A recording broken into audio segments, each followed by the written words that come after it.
Bismillahirrahmanirrahim. Assalamualaikum warahmatullahi wabarakatuh. Perkenalkan, nama saya Muhammad Fikri Miftahul Husain dengan NIM 2302010023. Di sini saya akan membawakan materi tentang komunikasi verbal dan nonverbal. Di dunia yang penuh suara, kita sering lupa bahwa tidak semua pesan lahir dari kata. Ada yang terucap namun tak sampai. Ada yang diam namun justru paling dalam terasa. Komunikasi bukan sekedar tentang berbicara, ia adalah tentang menyentuh, tentang memahami, tentang menghadirkan makna di antara dua jiwa. Setiap hari kita berbicara, mengucap salam, berbagi cerita, menyampaikan pendapat, itulah komunikasi verbal. Kata-kata yang kita rangkai, kalimat yang kita susun, seolah menjadi jembatan antara pikiran. Dengan kata kita menjelaskan, dengan kata kita meyakinkan, dengan kata kita mencoba mengerti. Namun kata juga punya batas. Ia bisa salah arah, bisa salah makna, bahkan bisa melukai tanpa kita sadari. Sebuah pesan singkat yang terasa dingin, sebuah kalimat yang terdengar tajam, padahal niatnya tidak demikian. Disitulah kita belajar bahwa kata bukan satu-satunya bahasa. Ada bahasa lain yang lebih sunyi namun lebih jujur. Komunikasi nonverbal, bahasa tanpa suara, tanpa huruf, tanpa susunan kalimat. Ia hadir dalam tatapan mata, dalam senyum yang sederhana, dalam gerak tubuh yang tak dibuat-buat. Ia berbisik lewat cara kita berdiri, cara kita mendengarkan, bahkan lewat diam yang kita pilih. Pernahkah kamu melihat seorang tersenyum namun matanya menyimpan luka? Atau seorang berkata, "Aku baik-baik saja," namun bahunya terasa runtuh? Di sanalah komunikasi nonverbal berbicara.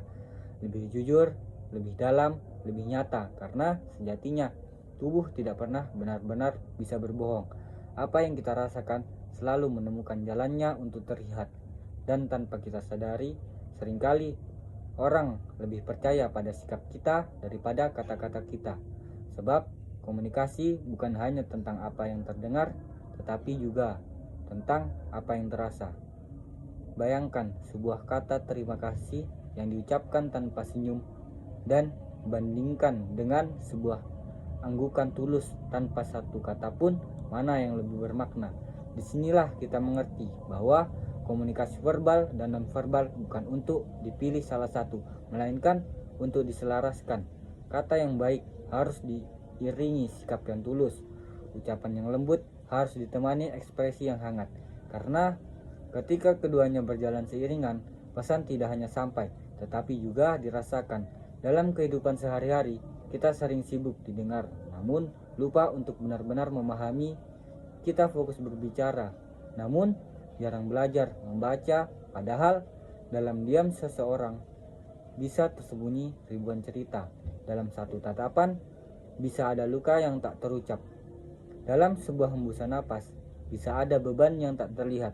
Maka, belajar berkomunikasi bukan hanya belajar berkata, tetapi juga belajar merasa, belajar peka, belajar hadir.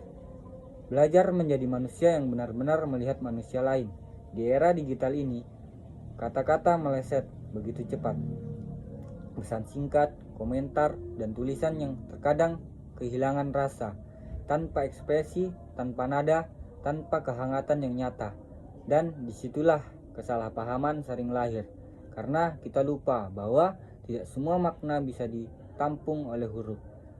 Maka bijaklah dalam berkomunikasi, pilih kata dengan hati, dan hadirkan rasa dalam setiap pesan. Karena pada akhirnya komunikasi bukan tentang seberapa banyak kita berbicara, tetapi seberapa dalam kita dipahami, dan lebih dari itu, seberapa tulus kita memahami orang lain. Jadi saat kamu berbicara, biarkan kata-kata jujur, dan saat kamu diam, biarkan sikapmu tetap berbicara. Karena di antara kata dan tanpa kata, di sanalah makna sejati komunikasi lahir. Sekian yang bisa saya sampaikan. Mohon maaf apabila ada kesalahan. Saya akhiri. Assalamualaikum warahmatullahi wabarakatuh.